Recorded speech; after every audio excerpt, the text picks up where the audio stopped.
اعلیٰ حضرت آگے بیان کرتے ہیں کہ پرانا پر داغ مل گجا تھا. اب دیکھیں معراج کا معجزہ کب ہوا؟ 27 رجب المرجب، اور یہ چاند کی تاریخوں کی حساب سے آخری تاریخ بنتی ہے، بالکل اختتامی مہینہ ہے، مہینے کا اختتام ہے. تو چاند کی جو 27 تاریخ ہوتی ہے کسی بھی مہینے کی، اس میں چاند بظاہر نظر نہیں آتا. تو اعلیٰ حضرت اس کی ایک وجہ بیان کرتے ہیں، بڑی خوبصورت وجہ بیان کرتے ہیں کہ بھئی 27ویں رات کو معراج ہو رہی ہے اور چاند موجود نہیں ہے. یہ چاند کہاں گیا؟ چاند کی چاندنی اور روشنی کہاں گئی؟ اعلیٰ حضرت فرماتے ہیں اصل میں مسئلہ یہ ہے کہ یہ جو چاند ہے نا، یہ بڑا پرانا ہو گیا ہے اور پر داغ بھی ہے، اس کے اوپر داغ بھی ہے، اور یہ مل گجا ہے. مل گجا کہتے ہیں میلے کو. اعلیٰ فرماتے ہیں یہ چاند اور اس کی چاندنی یہ دونوں پرانے بھی ہیں، داغ والے بھی ہیں اور میلے بھی ہیں. لیکن نبی کریم علیہ الصلوۃ والسلام کے جو معراج کی خوشی ہے اس میں خاص اہتمام کرنا ہے، لہذا قدرت کی جانب سے گویا کہ چاند کی چاندنی کو ختم کر دیا گیا. یہ 27ویں رات کو ہوا، بظاہر چاند نظر نہیں آ رہا. چاند کی چاندنی نہ ہونے کی ایک وجہ یہ ہے کہ یہ چاندنی پرانی ہو گئی. یہ داغدار چاند کی چاندنی بھی داغدار ہے اور یہ چاند اور اس کی چاندنی بھی میلی ہو چکی ہے. تو اس کا فرش، اس کا قالین گویا کہ اٹھا دیا گیا. تو اب روشنی تو چاہیے. تو اعلیٰ فرماتے ہیں کہ معراج کی رات جو فرشتے تھے، حوریں تھیں، اللہ تعالیٰ کی جو نورانی مخلوقات تھی، ان کی آنکھوں سے نور نکل رہا تھا.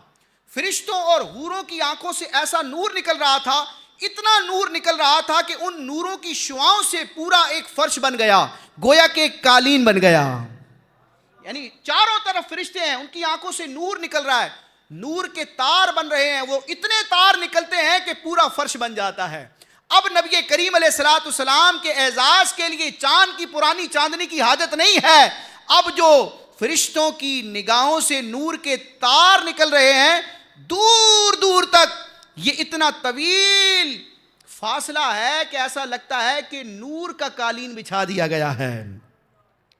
اعلیٰ فرماتے ہیں پرانا پر داغ مل گجا تھا، اٹھا دیا فرش چاندنی کا.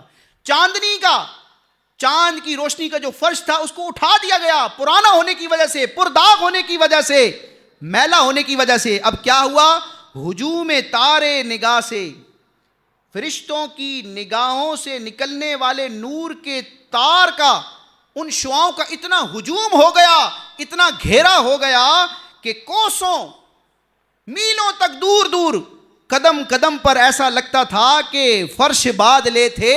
جو پرانے بادشاہوں کے درباروں میں اعلیٰ قسم کے قالین بچھائے جاتے تھے جس کو بادلہ فرش کہا جاتا تھا، تو ایسا لگتا تھا کہ وہ بادلہ فرش ہیں، وہ عالی شان قالین ہیں، لیکن در حقیقت وہ قالین نہیں تھے بلکہ وہ حوروں اور فرشتوں کے آنکھوں سے نکلنے والے نوروں کا تار تھا. وہ اتنا ہجوم تھا، اتنی روشنی تھی کہ چاند کی چاندنی کی حاجت نہ پڑی.